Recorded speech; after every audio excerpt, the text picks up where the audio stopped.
Hello students, today is 19th September Saturday. I'll take your values today. Lesson number 4, concentration, work with concentration. So last time we had done the reading of the chapter. हमने chapter read किया था 9 September को. Today we'll be learning the meaning of the lesson of the story. So name of the lesson is work with concentration. Concentration का मतलब focus. Focus का मतलब किसी एक चीज़ पे आपका ध्यान देके उसको सिर्फ उसी पे ध्यान देके जब आप करते हो तो उसको हम कहेंगे कि फोकस से काम करना या कंसंट्रेशन से काम करना. Okay, so how do you study. Concentration आपके एग्ज़ाम से बहुत ज़्यादा नीडेड है. How do you study during your examination. Do you focus on one subject at A time और डू मल्टीपल टास्क. आप पढ़ते कैसे हो एग्ज़ाम में. एक ही सब्जेक्ट लेके बैठते हो, बहुत सारे एक साथ काम करते हो, पढ़ाई भी हो रही है, म्यूज़िक भी चल रहा है, ऐसा कुछ करते हो या एक ही काम करते हो. ठीक है, आप सोचना और देखना कि कैसे आप काम करते हो.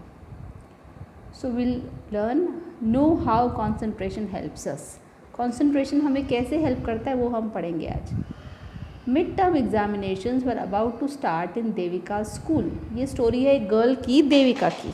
मिड टर्म एग्ज़ाम यानी कि जैसे हमारे आपके हाफ ईयरली होते हैं या सेकेंड टर्म एग्ज़ाम होते हैं, उसको मिड टर्म एग्ज़ाम्स बोलते हैं. तो देविका के स्कूल में मिड टर्म एग्ज़ाम्स शुरू होने वाले थे. Every one was talking about their preparation and how they would perform. और सब लोग बात कर रहे थे कि तैयारी कैसी चल रही है और कैसे एग्ज़ाम में लिखने वाले हैं. Devika was feeling very worried. Worried means उसको चिंता हो रही थी. She also had to participate in a recitation competition a week after the examination. Recitation competition मतलब कोई एक पर्टिकुलर तरीके को बोलने को रेसिटेशन बोलते हैं. जैसे आप पोएम रेसिटेशन कंपटीशन में पार्ट लेते हैं वैसे. तो एग्ज़ाम्स के लिए भी उसको टेंशन थी और रेसिटेशन कंपटीशन एग्ज़ाम के एक हफ्ते बाद था, वो भी उसको परेशान नहीं थी. Devika was feeling very pressured. तो ये सब से उसको बहुत टेंशन हो रहा था, प्रेशर फील हो रहा था. And was unable to concentrate on her studies. She would sit down with her books and instead start to worry about her results. वो बुक्स लेके बैठती थी और पढ़ने के बजाय सिर्फ वो टेंशन करती थी. She was also trying to prepare for the recitation contest. Recitation contest की भी वो साथ साथ तैयारी कर चल रही थी. दोनों तैयारी साथ में चल रही थी. Okay. Devika was so busy worrying that she could not concentrate on her studies. वो सिर्फ इतनी ज़्यादा चिंता कर रही थी कि वो फोकस पढ़ाई पे नहीं कर पा रही थी, ध्यान नहीं दे पा रही थी. One day Devika's elder sister Rajni sat down with her. Devika की एक बड़ी बहन थी रजनी, वो उसके साथ बैठी. She told Devika to focus on one task at a time. Focus मतलब एक ही चीज़ पे ध्यान देना. उसने कहा कि एक ही एट ए टाइम तुम एक ही काम पे ध्यान दो. There is no point thinking about the, आप टर्न करो page, there is no point thinking about the results before you have even taken the examination. You have 1 week after the examination to prepare for the recitation competition contest. You should focus on your studies now. So देखो ये उसको समझा रही है कि तुम result आने से पहले कि तुम एग्ज़ाम देने से पहले तुम रिजल्ट आने की टेंशन क्यों ले रही हो.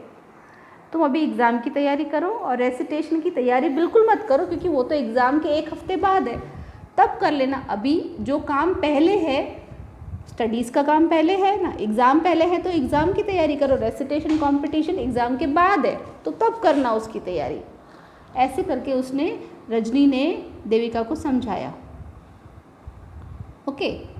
Devika realise that Rajni was correct. Devika को लगा कि हाँ ये तो सही बोल रही है. She felt relieved. रिलीव्ड मतलब रिलैक्स्ड होना. And thanked Rajni. फिर उसको लगा हाँ ये तो सही कह रही है, उसको अच्छा लगा और उसने रजनी को थैंक यू किया. Devika then asked how can we stay focus. फिर उसने कहा कि फोकस हम कैसे करें. Rajni said I know a few steps that you can follow, they will help you to focus. Select a task that you need to complete immediately.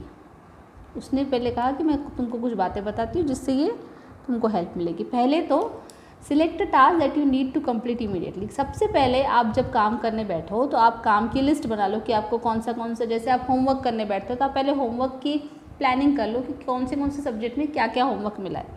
फिर जो सबसे पहले देना है उसको सबसे पहले स्टार्ट करो।